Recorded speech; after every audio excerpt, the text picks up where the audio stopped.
नमस्कार. लक्षवेधीमध्ये आपल्या सगळ्यांचं स्वागत. मी प्रसाद काथे. दसरा मेळाव्याच्यासाठी शिवाजी पार्क गेली अनेक वर्षानुवर्ष एकाच पक्षासाठी आरक्षित केलेलं असायचं. यंदाच्या वर्षी मात्र 2 दसरा मेळावे होण्याची शक्यता आहे. दोघांचंही चिन्ह धनुष्यबाणच असेल.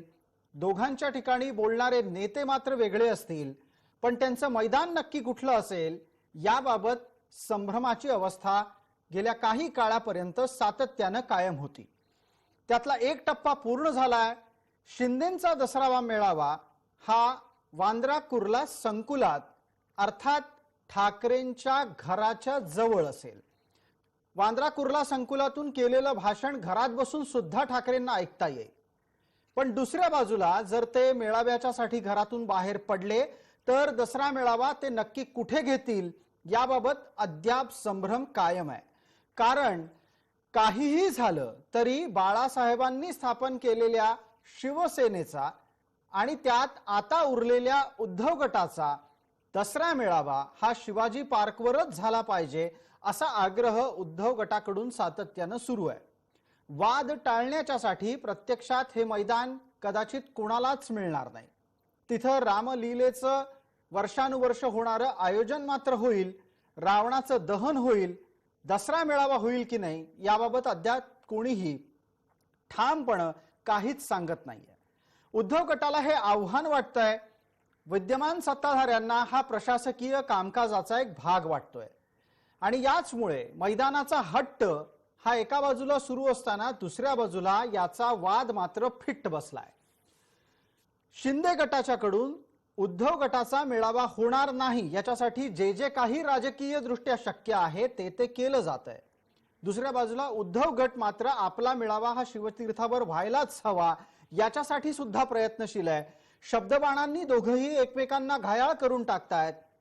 पण या सगळ्यात नक्की ह्या मेळाव्यातून कोणाला काय द्यायचंय आणि कोणाला काय मिळणार आहे हा प्रश्न उरतो. गेली अनेक वर्ष केवळ प्रथा परंपरा म्हणून एक राजकीय घडामोड ही दसरा मेळाव्याच्या निमित्तानं शिवाजी पार्कवर होत आली होती. कायद्याच्या भाषेत त्याला काही स्थान आहे का हेही तपासायला हवं. शिंदे गट दसरा मेळाव्याच्या निमित्तानं शिवसेनेवरचं आणि त्या पर्यायानं धनुष्यबाणावरचं आपलं वर्चस्व अधोरेखित करू इच्छितो, तर तोच प्रयत्न उद्धव गटाकडून सुद्धा होतोय. याचसाठी मैदान मारण्याची तयारी असताना मैदान नक्की कोणाला मिळणार या प्रश्नाच्या अनुषंगानं त्या बाबतीत असलेल्या इतर उपप्रश्नांसह आजची लक्षवेधीची चर्चा.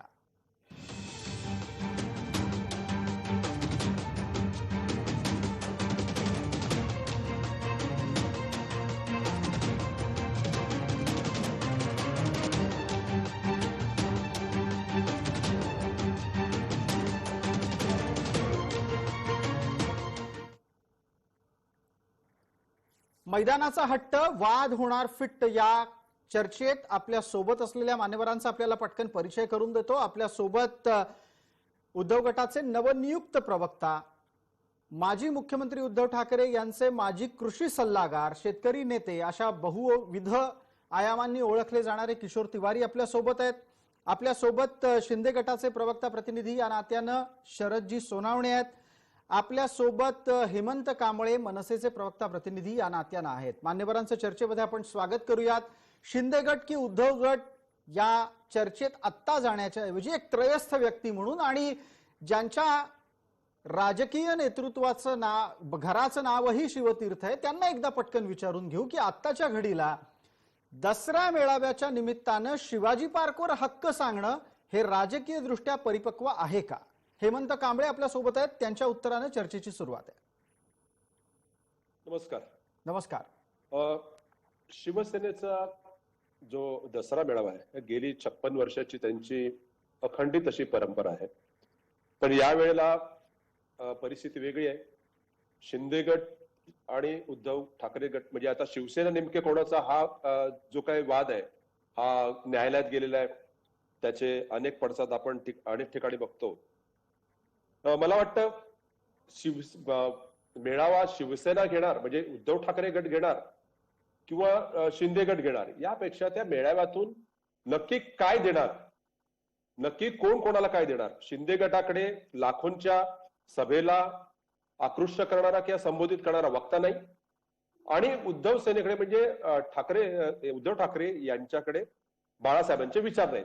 ते नेमका हा मेळावा घेऊन ते नेमकं काय साध्य करणार आहेत दोन्ही गट, हा एक सर्वसामान्य जनतेला पडलेला प्रश्न आहे. हेमंत महाराष्ट्रातील अनेक कांबळे, प्रश्न आपण असं प्रलंबित आहेत. सांगताय, आपण असं सांगू इच्छित आहात, अधोरेखित करू पाहत आहात की या मेळाव्यातून नक्की कोणाला काय सिद्ध करायचंय हा जनतेला पडलेला प्रश्न आहे. दोन्ही गटाचे प्रतिनिधी त्यानिमित्तानं आपल्या सोबत आहेत.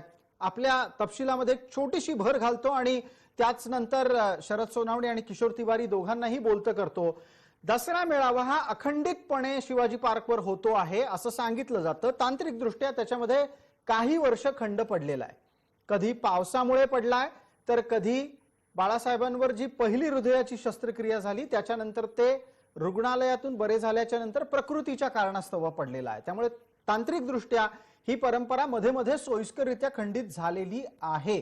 आपल्याला पटकन किशोर तिवारींना विचारायचंय. किशोरजी, आता नव्या जबाबदारीत आपण पहिल्यांदाच या चर्चेत सहभागी होत आहे. तुमचं अभिनंदन आणि स्वागत. तुमच्यावर आता अधिकृतरित्या प्रवक्तेपदाची जबाबदारी आहे आणि आता त्यानिमित्तानं तुम्ही दिलेला प्रत्येक शब्द, वापरलेला प्रत्येक शब्द हा जबाबदारीनंच पाहिला जाईल. तुम्ही खरोखरच शिवाजी पार्कवरच दसरा मेळावा घेण्याच्यासाठी सर्व प्रकारचे प्रयत्न करत आहात? काय गरज आहे? शिवाजी पार्कच्या ऐवजी दुसरीकडे कुठेही घेतलं जाऊ शकतं. वर्षानुवर्ष शिवाजी पार्कवरच निवडणुकीच्या प्रचाराचा नारळ फोडायची परंपरा असताना ती तुम्ही एकदा गिरगाव चौपाटीवर पण सभा घेऊन नारळ फोडण्याची परंपरा सुरू केली होती. तुम्ही प्रश्न विचारला की सल्ला दिला? तुम्ही दोन्ही पद्धतीने घेऊ शकता. तुमच्याकडे तुम्हाला दसरा मेळावा हवाय की तुम्हाला मैदान हवंय? नाही, हे बघा, हेमंत बरोबर बोलला की एक परंपरा आहे आणि त्या परंपरेला धरून आम्ही अर्ज केला आणि एकनाथराव शिंदे सरांनी काय केलं की आपला हक्क सोडला आणि ते BKC ला चालले. आज उद्यात तो निर्णय लागेल किंवा तो नवरात्रीत लागेल. मात्र असं ठरलं आहे की शिवतीर्थावर शिवसेनेचा दसरा मेळावा होणार. आता तुम्ही मला निवडणूक वगैरे काही नाहीये, तुम्ही सुद्धा न्यूज पूर्ण कव्हर केल्या. हेमंत, तुलाही चांगल्या रीतीने माहित आहे की एक गट फुटला, एक गट फुटून तो भाजपशी जाऊन मिळाला, शिवसेनेत फूट पडली. याचा अर्थ हा होत नाही की आमदार खासदार निघून गेल्यावर पक्ष हा फुटला. आजही शिवसेना अबाधित आहे आणि जो जनमानस शिवसेनेकडे होता तो उद्धवजी ठाकरे यांच्याकडे आहे. मी याच्यात वाद करणार नाही, मी याच्यात वाद टाकणार तुम्ही नाही. मैदानासाठी आग्रही आहात का मेळाव्यासाठी प्रयत्नशील आहात? कारण तुम्ही याच निमित्तानं एक गोष्ट आणखीन करताना दिसताय किशोर तिवारी, त्यावरही पटकन शरद सोनावणेंना आधी बोलतं करतो. शरदजी, दसरा मेळाव्याच्या साठी गर्दी जमवण्याचे आदेश देण्यात आलेले आहेत. ती गर्दी तुम्ही कशी जमवता ते दाखवा असं सांगण्यासाठी गोरेगावला एक रंगीत तालीम पण आयोजित झाली आहे. मग जर गोरेगावला एवढ्या मोठ्या प्रमाणात प्रयत्न होत असतील तर दसरा मेळावा गोरेगावलाही होऊ शकतो. आपलं काय म्हणणं आहे शरदजी?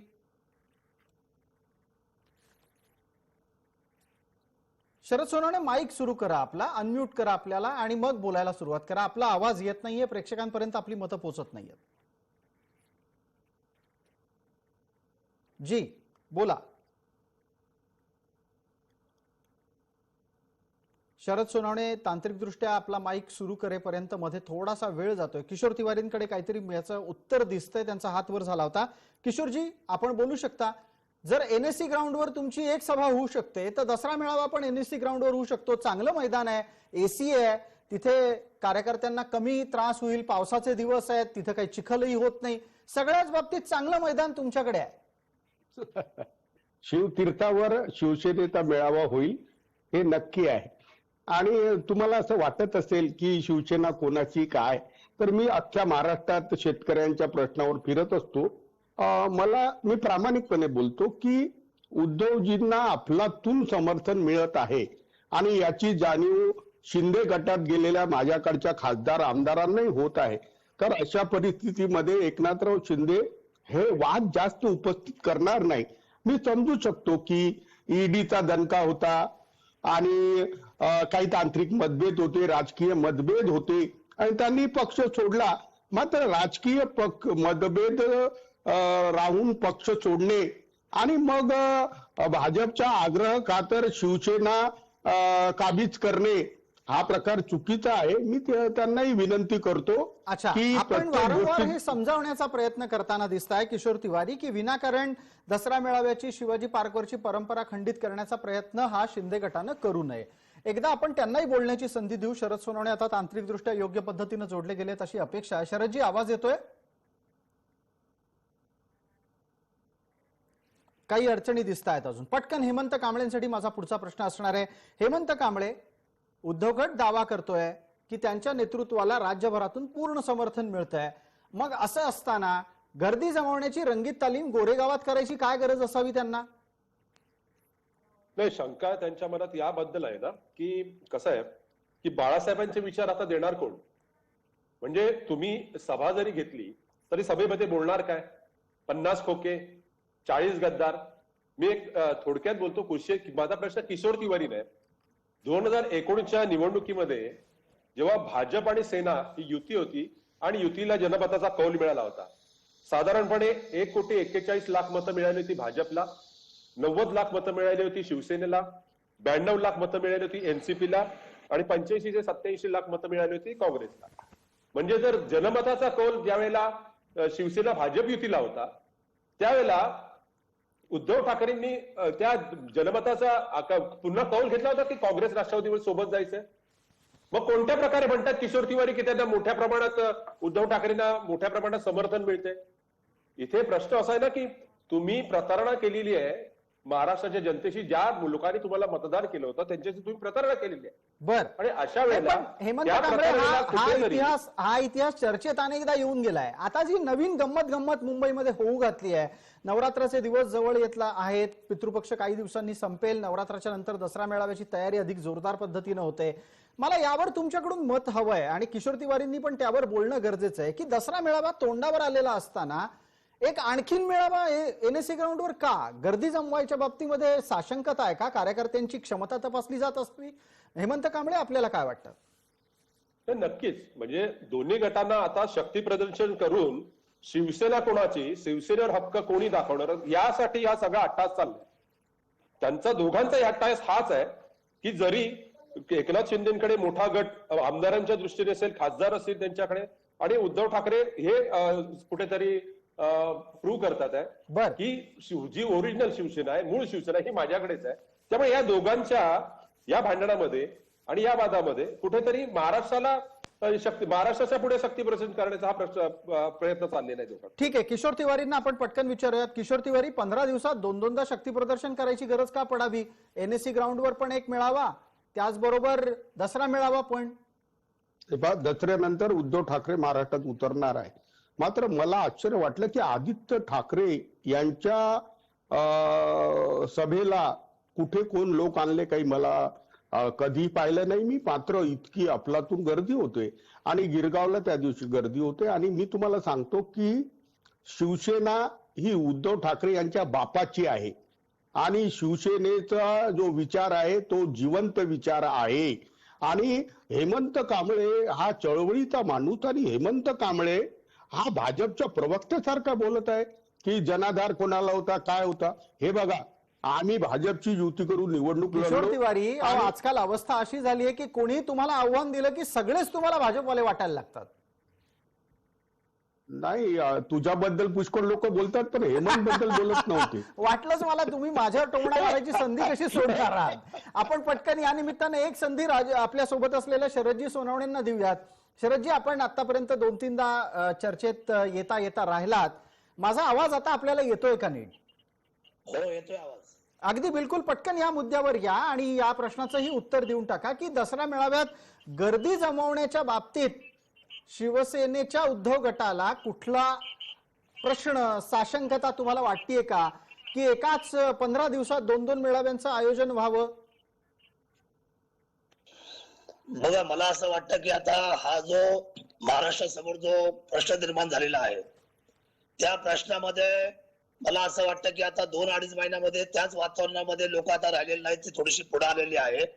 दसरा मेळावा आता 1च्या ऐवजी 2 होईल आणि दोन्ही ठिकाणची गर्दी, दोन्ही ठिकाणची भाषणं, ती विचार हे महाराष्ट्राची जनता 100% ऐकेल. शरद त्यांचा सोनवणे, एक शिवाजी अजून पार्वती- मुद्दा आला होता, एक अजून मुद्दा थोड्या वेळापूर्वी आला होता आणि तो हेमंत कांबळेंनी उपस्थित केला होता की बाळासाहेबांचे विचार नक्की देणार कोण, याच्यावरही बोला. बाळासाहेबांचे विचार हे सन्मान्य एकनाथ शिंदे साहेब देणं त्याचं कारण आहे की मी कुठल्याही परिस्थितीमध्ये माझी शिवसेनेची काँग्रेस होऊन देणार नाही. ज्या दिवशी करेल त्या दिवशी मी माझं दुकान बंद करेल, ही सिंहगर्जना बाळासाहेबांनी दिलेली होती. आणि त्याचा सिंह लोकन किंवा आपण जर विचार केला तर याची संपूर्ण आतापर्यंतच्या महाराष्ट्राच्या शिवसैनिकांची पाठराखण ही एकनाथ शिंदे साहेबांनी नक्कीच केलेली आहे. आणि आमच्यासारखा शिवसैनिक किंवा हजारो शिवसैनिकांना तेच वाटतंय की काँग्रेस आणि राष्ट्रवादी, तुम्ही बघा आज दुपारी मी टीव्ही पाहत होतो, शरद पवार साहेब आज सांगतायत की शिवाजी पार्वतीची सभा ही शिवसेनेला म्हणजे उद्धव ठाकरेंनी घेतली पाहिजे. पवार साहेबांना असं कधी वाटायला लागलं आणि त्यांचा इंटरफेअरचं कारण काय? आता मुळातच या दोन भांडणामध्ये इतर लोक आता प्रत्येक जण आपापल्या सोयीची बोटं घालायला लागलेली आहेत आणि हे दुर्दैव आमच्या सर्वांचं आहे. हे मला अगदी सांगायचं आहे. शरद सोनवणे, आपण एक अत्यंत योग्य आणि योग्य वेळेला जो उल्लेख केला त्याच संदर्भातला वक्तव्याचा मुद्दा आपल्याकडे उपस्थित आहे. अर्थात या ज्या वक्तव्याचा तुम्ही संदर्भ दिलात ते राष्ट्रवादीच्या प्रमुखांचं वक्तव्य आपण ऐकणार आहोत आणि मग चर्चेसाठी किशोर तिवारींना मला पुढचा प्रश्न विचारायचा आहे. पटकन आपण ऐकतोय की कशा पद्धतीनं ज्यांचा दसरा मेळाव्याशी काहीच संबंध नाही ती लोक पण आता दसरा मेळावा कुणी घ्यावा, कुठे घ्यावा याच्यावर बोलायला लागले. दसरा मेळावा घ्यायची त्याची परंपरा लक्षात ठेवून त्यांनी मागणी केली, त्याच्यात ते गज होईल. शिंदे साहेबांना उत्तरांचा मेळावा घ्यायचा अधिकार तेही घेऊ शकतात आणि त्याच्यासाठी त्यांनी बीकेसीचं जबाबदारी मागितलं, त्यांना सरकारने दिलं. त्यामुळे एकदा त्यांचा नंतर दुसऱ्यांना विरोध करायचं काही कारण नाही. किशोर तिवारींपर्यंत पोहोचूयात पटकन. किशोर तिवारी, आपल्यासाठी प्रमुख सन्माननीय व्यक्ती असलेले आणि तुमच्या मवियाचे सल्लागार म्हणून सगळ्यांना परिचित असलेले राष्ट्रवादीचे सर्वेसर्वा यांनी जे वक्तव्य केलं ते करायची गरज होती का? शरद सोनवणेंनी तोच मुद्दा उपस्थित केला. दसरा मेळावा हा शिंदे गट आणि उद्धव गटातला अंतर्गत मुद्दा आहे, बाकीच्यांना बोलायची गरज काय? हा हे बघा, आजकाल आमचा अंतर्गत वाद नाहीये. शिंदे गट तुम्ही म्हणता, परंतु तो ऍक्च्युअल भाजपच्या इशाऱ्यावर ते लोक काम करत आहेत, समजून घ्या ना. शिंदे साहेबांसोबत 14 लोक गेले, ते उरलेले 36 लोक तर देवेंद्र फडणवीस यांनी पाठवले होते पत्र. शरद पवार हे महाराष्ट्राच्या राजनीतीतील एक भीष्म पितामह आहे. त्यांनी बोलले की तुम्ही बीकेसीला घेताय मेळावा, आता शिवतीर्थावर मुळावर वाद घालू नये. झाला ना, हा वाद संपलाय, चर्चेपुरताच आहे. शिवतीर्थावर शिवसेनेचा मेळावा रोखून धरण्याची कोणाचीही महाराष्ट्रात अवकात नाही किंवा ताकद नाही, हे मी तुम्हाला आज बोलतो. आणि दसऱ्याच्या मेळाव्याच्या दिवशी आपण बोलतो. एकेकाळी अत्यंत समंजस शेतकरी नेते म्हणून ओळखले जात होतात, प्रवक्ते झाल्यानंतर तुमची भाषा पण बदलली आहे. तुम्हाला काय गरज आहे का दुसऱ्याची अवकात काढायची? शरद सोनवणे, ही भाषा का वापरली जाते? हे बघा, यांच्या मनगडात किती ताकद आहे हे आम्ही ज्या वेळेला गुवाहाटी आणि गोवा करून ज्या वेळेला आलो शपथविधी करायला, यांनी चॅलेंज दिलं होतं आमच्या सर्वांना का तुम्ही मुंबईत येऊन दाखवा. आणि यांनी आतापर्यंत कुठल्या केसेस यांच्या अंगावर आहेत, यांच्या मनगडात काय धमक आहे हे सगळ्या महाराष्ट्राला माहित आहे. काम करणारे शिवसैनिक खाली झटतोय, चढतोय, या भांडणामध्ये विपर्यास झालाय. कोणी प्रवक्त झालं म्हणजे याचा अर्थ त्यांनी काही संपूर्ण शिवसैनिकांच्या ठेका घेतलेला नाहीये. आज परिस्थिती काय आहे आणि धमक्या कशासाठी हव्यात? कायदा सुव्यवस्थेचं राज्य आहे महाराष्ट्र आणि ते कायदा सुव्यवस्थेच्या पद्धतीने चाललं पाहिजे. बाळासाहेबांचा विचार, आनंद दिघे साहेबांचा विचार, ज्यांनी तळागाळापासून शिवसेना बांधली त्यांना विचारा शिवसैनिक कशाला म्हणतात ते. शरद सोनवणे, एक पटकन माझा प्रश्न आपल्याला असा आहे, आता किशोर तिवारी हा विचारानं पण एकदम वेगळा असलेला माणूस आज शिवसेनेमध्ये आहे, आज उद्धव गटामध्ये आहे, उद्धव गटाच्या माध्यमातून ते उद्धव गटाची भूमिका मांडतायत. तुमच्या लेखी किशोर तिवारी जेव्हा म्हणतात की उद्धव गटाच्या दसरा मेळाव्याला रोखण्याची अवकात कोणाची नाही, हा मुद्दा उसनं अवसान आणल्याचा असतो का खरोखरच तेवढं करण्याची तुमची क्षमता आता नाहीये? शरदजी, आपल्याला विचारला प्रश्न. सर मी तुम्हाला आधीच सांगितलं, हे शिवसैनिक जो मी तुम्हाला सांगतो मातीत जो शिवसैनिक घडला तो सर्व एकनाथ शिंदे साहेबांना येऊन भेटला. कारण आम्ही पाहिले जवळून मुख्यमंत्री असताना एकही शिवसैनिकाचं गाणं, मी जिल्हा प्रमुख आमदार, पण मला कधीच जवळ घेऊन विचारलं नाही. मी बिबट सफारीसाठी फार मोठं आंदोलन छेडलं संपूर्ण महाराष्ट्रामध्ये, पण त्याची दखल त्यांना सर्व कुणाला घेता आली नाही. आणि हे सगळी मंडळी जसं अजित पवार सांगतील, जसं शरद पवार सांगतील, यांच्या तालावर ही महाविकास आघाडी नाचली. शिवसैनिक अक्षरशः ओक्साबोक्सी रडत होता. बाळासाहेबांचा शिवसैनिक हा त्याच ठिकाणी संपला ज्या दिवशी हे महाविकास आघाडीमध्ये गेले. आणि म्हणून मला प्रामाणिकपणे सांगायचंय, मनगडाची भाषा, आव्हानं हे यांचं काम नाही. हे काम रस्त्यावर उभं राहून आम्ही सर्वांनी आतापर्यंत आयुष्यभर केलंय. आमच्यावर आतापर्यंत 8-8, 10-10 केसेस आहेत, त्या केवळ पराक्रमाच्या आहेत. शिवसेनेच्या वाटेला जो जाईल त्याला त्याच्या वाटेवर पाठवल्याशिवाय आम्ही आमच्या वाटेवर आलेलो नाही. त्यामुळे अशी आव्हानं कोणी कृपया करू नये. आणि विचाराचं सोनं लुटायचंय महाराष्ट्राला, ग्राउंड कुठले असू द्या, पण त्या ठिकाणी मात्र महाराष्ट्राचं भलं, शेतकऱ्यांचं हित, महिलांचं संरक्षण आणि गौरवशाली महाराष्ट्राच्या चर्चा व्हायला पाहिजे.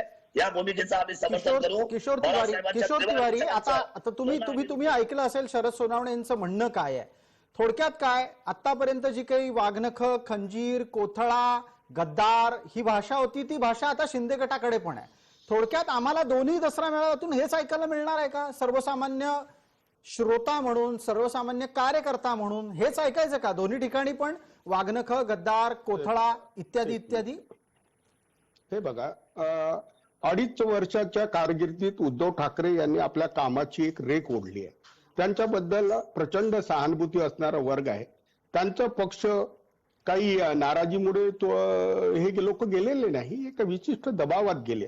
शरद सोनवणे मी यांच्याशी वाद घालणार नाही, कारण माझं अख्खं आयुष्य तुरुंगात आणि संघर्षात गेला आहे.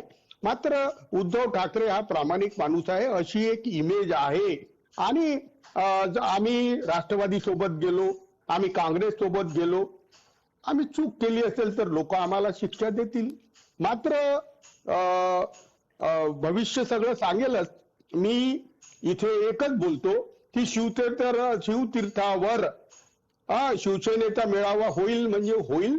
दुसरं, उद्धव ठाकरे यांच्या बापाची शिवसेना आहे, यांच्या बापाची नाही आहे, हे यांनी समजून घ्यावं. शरद तर कधीही आमच्याकडे येऊ शकतो, काही प्रॉब्लेम नाहीये. भाजपवाले कोणालाच सोडत नाही, भाजपवाले मतदार में छोड़ देते हैं, हे आहे.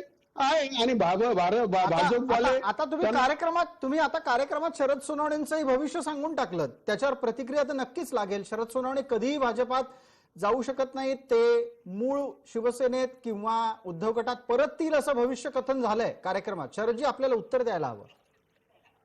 बघा, मी आपल्याला सांगतो, मला काम करणं हा बाळासाहेबांचा वसा आहे. बाळासाहेबांनी ह्या महाराष्ट्राला आणि हिंदुस्थानाला मी जे बोललो ते मी केलं असे म्हणणारे बाळासाहेब.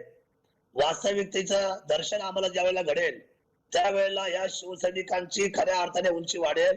आज आम्ही पाहतोय उद्धवजींच्या खांद्यावर बंदूक होती आणि संपूर्ण महाराष्ट्र राष्ट्रवादी चालवत होती. आमची गळचेपी झाली. आम्हाला हौस नाहीये. शिवसेनाचे 2 गट करण्यामध्ये कुणाला इथे आनंद होता. आजही शिवसेना घरामध्ये लढते आहे. कारण एकमेव कारण असं आहे की नेतृत्वाने जी चूक केली आहे ती चूक त्यांनी मान्य करून, कारण त्यावेळेला सुद्धा ज्यावेळेला समझोता व्हायला पाहिजे होता त्यावेळेला अचानक मातोश्रीवर शरद पवार साहेब जाऊन बसले, जयंत पाटील जाऊन साहेब बसले आणि त्यांनी काय कमवलं? जे राष्ट्रवादीच्या शेजारी जाऊन बसतात राष्ट्रवादी पहिल्यांदा त्यांना संपवते. हा आजपर्यंतचा अनुभव आहे, हा आजपर्यंतचा इतिहास आहे. याच्यावर एक पटकन हेमंत कांबळेंची प्रतिक्रिया अपेक्षित करतो. इथे त्या चर्चेत हेमंत कांबळे हे मनसेचे तसं पाहायला गेलं तर तटस्थ असलेले प्रवक्ते आहेत. त्यांना आपण चर्चेत का घेतोय याच्यासाठी कारण 2 प्रमुख विधानं या चर्चेत सातत्यानं होत आहेत आणि ही सगळी विधानं ही दसरा मेळाव्याच्या निमित्तानं होणाऱ्या शक्ती प्रदर्शनाच्या अनुषंगानं आहेत. हेमंतजी आपण उत्तर द्या. पहिलं विधान, त्याच्यावर 30 सेकंद बोला, की ठाकरे गटाचे प्रमुख उद्धव ठाकरे हे अत्यंत प्रामाणिक आहेत आणि त्यांना जनतेचं समर्थन मिळतंय. तुम्हाला हे कुठं दिसलं का असं? त्यांना पहिल्यांदा मी किशोर तिवारीला एक सांगतो की ते भाजपचे प्रवक्ते पण ते जे काही तर त्यांनी ठरवावं की ते प्रवक्ते विश्लेषक आहेत. प्रश्न तुमच्या प्रश्नाचा उद्धव ठाकरे प्रामाणिक आहेत, कार्यक्षम किंवा त्यांचा तो काय 5वा नंबर वगैरे, मला सांगा हे नक्की ठरवलं की उद्धव कार्यक्षम मुख्यमंत्री आहेत, मुख्यमंत्रीमध्ये त्यांचा काय तो नंबर लावला? मला सांगा की त्यांनी काय केलं? त्यांनी काय कोरोना, कारण ते झाल्यानंतर कोरोना आला होता. शाळेच्या फी मध्ये घेतला का त्यांनी? हॉस्पिटलच्या बिला घेतला का? निर्णय नक्की उत्कृष्ट हे कसे काय ठरले? ठरवलं कोणी? पुढे प्रश्न असा, किशोर तिवारी ही शिवसेनेसाठी थोडा वेळ द्यावा लागेल. तुम्ही येता तेव्हा भाजप प्रवेशापेक्षा दोन तुम्ही भाजप आणि सेना विरुद्ध लढ, पुन्हा तुम्ही गटानं म्हणजे तुम्ही भाजपला पाठिंबा देऊन गेलात. 2000 एकत्र निवडणूक, पुन्हा तुम्ही कारण नसतं ना तुमचं. जी हेमंतजी आपण बोलत असताना आपला संपर्क सातत्यानं तुटतोय. कारण काय कल्पना नाही, तुम्ही त्यावर काम करा, तपासा. मी परत आपल्यापर्यंत येतो. पण या निमित्तानं जे काही आव्हान प्रति आव्हान सुरू झालेलं आहे त्याच्या बाबतीत मला पटकन किशोर तिवारी आणि शरदजी सोनवणे दोघांनाही आमने सामने आणायचंय. किशोरजी तुम्ही आणि शरदजी तुम्ही दोघांनीही एकदा सांगा, तुम्ही दोघेही प्रचंड आग्रही आहात, तुमचं शक्ती प्रदर्शन झालंच पाहिजे, याच्यासाठी लोकशाहीत तो तुमचा अधिकार आहे. किशोरजी तुम्ही सांगा, दसरा मेळाव्याचे मुद्दे काय असणार आहेत? नाही, महाराष्ट्राची पुढची दिशा कशी असेल? शेतकऱ्यांच्या प्रश्नावर पहा, कालच एका शेतकऱ्यांनी महाराष्ट्रात सगळ्यात अग्रसर पुणे जिल्ह्यात पंतप्रधानांना पत्र लिहून आत्महत्या केली. असा प्रकार जर विदर्भ मराठवाड्याचा पुण्यातही होत असेल तर चिंतेचा विषय आहे. एकनाथराव शिंदे यांनी महाराष्ट्राच्या बेरोजगारी, गरिबांच्या प्रश्नावर बोलायला पाहिजे आणि काम करायला पाहिजे. हे भांडणे किती दिवस चालतील? शरदनी समजायला पाहिजे ना की आरोप प्रत्यारोप करणे, कमरेखालचे आरोप करणे, मेळावा तर मेळावा आहे, त्याच्यात त्यांनी महाराष्ट्राचं काय करणार हे बोलतील. आम्ही विरोधी पक्ष म्हणून सकारात्मक कसा विरोध करू हे बोलू आणि हे जे म्हणतात की आम्ही बाळासाहेब ठाकरे यांच्या विचाराशी तडजोड करून राष्ट्रवादी आणि काँग्रेस सोबत गेलो, तर आता मी शरदराव तुम्हाला सांगतो की लोक डिसाईड करतील की आम्ही चूक केली की आम्ही बरोबर केलं आणि तुम्ही चूक केली हे निवडणुकीनंतर माहीतच पडेल. शरद सोनवणे यांच्या उत्तराची वेळ सुरू होतीये. कार्यक्रमाला वेळेची मर्यादा आहे. शरदजी, अपेक्षा काय व्यक्त केली बघा, एकच मिनिट घेतो फक्त, माझा एक पटकन प्रश्न पूर्ण होऊ द्यात. अपेक्षा काय व्यक्त केली आहे की म्हणे महाराष्ट्राच्या भविष्याची व्हिजन ही सांगितली जाईल उद्धव गटाच्या मेळाव्यात. तुमच्याकडून त्याचं उत्तर दिलं जाईल का? हा एक मुद्दा. दुसरं, तुमच्या सभेमध्ये वाघनख, कोथळा, खंजीर, गद्दार हे शब्द नसतील का असतील? बघा, सर्वप्रथम मी तिवारी साहेबांना सांगतो की आपण जे म्हणता की आम्ही कुणाबरोबर गेलो, तर जे अटल बिहारी वाजपेयी आणि बाळासाहेब ठाकरे, प्रमोद नवलकर आणि मुंडे साहेबांनी जो वसाने वारसा आम्हाला घेऊन दिलेला आहे, त्या विचारांनी आम्ही गेले 45 वर्ष इथून मागे चाललो, इथून पुढे चालत राहू. राहिला प्रश्न सभेचा, आमच्यावर आता नेतृत्वाची जबाबदारी आहे. महाराष्ट्र अपेक्षेने पाहतोय की अनेक अडचणी समोर आहेत. आम्ही निश्चितपणे त्या अडचणीवर, महिला सबलीकरणवर, मुलांची शिक्षण, रोजगार, व्यापार, शेतकरी या सगळ्या विषयावर महाराष्ट्राच्या समोर महाराष्ट्राचे नेते सन्माननीय मुख्यमंत्री एकनाथ शिंदे साहेब बोलतील. कोथळा, खंजीर आणि ह्या सगळ्या धमक्या आमच्या भाषणामध्ये शिंदे साहेब कधीही चुकून बोलणार नाही, ते वापरणार नाही.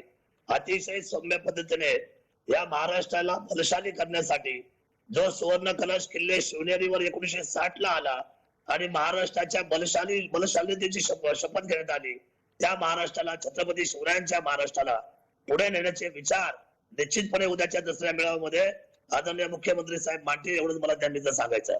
एक पटकन प्रश्न हेमंत कांबळेंना आहे. तो मगाशीच खरं तर उपस्थित होणार होता, तांत्रिक कारणांमुळे हेमंत कांबळेंचा आवाज ये जा करत होता. पण दरम्यानच्या काळामध्ये आपण किशोर तिवारी आणि आपल्यासोबत जोडल्या गेलेल्या शरद सोनवणेंना विचारून घेतले की ते नक्की भाषणात काय बोलणार आहेत. आता दोघांनी आपली भूमिका मांडलेली आहे. तुम्ही पटकन सांगा, तुमचं नेतृत्व हे गेस्ट अपीअरन्स करायला कुठे मेळाव्यामध्ये जाणार आहे? हा प्रश्न संपूर्णतः म्हणून राजसाहेब ठाकरे आता दिवसापूर्वीच कळलं की म्हणजे आम्ही की जय म्हणाले की जर आमंत्रण आलं तर ते जातील. तर एखाद्या त्याचा जो काही सन्माननीय राजसाहेब ठाकरे. ठीक ठीक आहे, धन्यवाद. आपण मान्यवर या चर्चेत सहभागी झालात त्यासाठी, लक्षवेधीच्या या भागामध्ये आपण सगळेजण जोडला गेलात त्यासाठी आभार. लक्षवेधीच्या या चर्चेत तुर्तास इतकंच. सर्व प्रेक्षकांना जय महाराष्ट्र.